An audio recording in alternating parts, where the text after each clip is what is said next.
दोस्तों, क्या कभी आपने उन 7 बच्चे आत्माओं की करुण पुकार सुनी है जिन्होंने पेड़ों को आसमान छूने पर मजबूर कर दिया?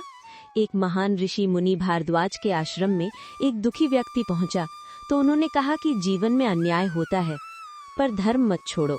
और वे एक कथा सुनाने लगे। बहुत समय पहले एक दयालु राजा था जिसका राज्य समृद्ध था, लेकिन संतान न होने का दुख उसे भस्म कर रहा था। उसने 6 विवाह किए पर कोई परिणाम नहीं।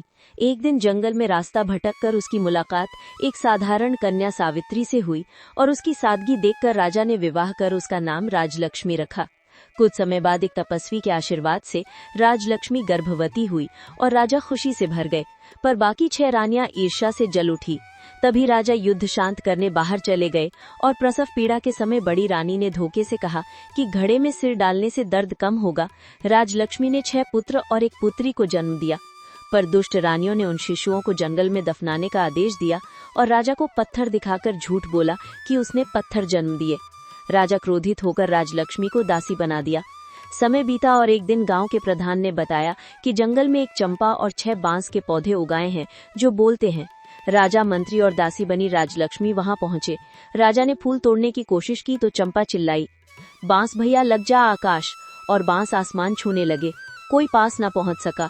फिर कांपती राजलक्ष्मी आगे आई और बोली, हे फूल, मैं दुखियारी माँ हूँ, मुझे स्पर्श दो। तभी बांस बोले, माँ आ गई, अब नहीं लगना आकाश। और चंपा झुक गया। 7 प्रकाश रूपी आत्माएं प्रकट हुई और सारा षड्यंत्र बता दिया।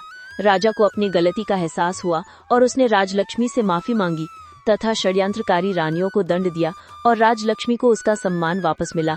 अंत में मुनि बोले, पुत्र, अन्याय कितना भी बड़ा हो, सत्य और धर्म की रक्षा प्रकृति स्वयं करती है।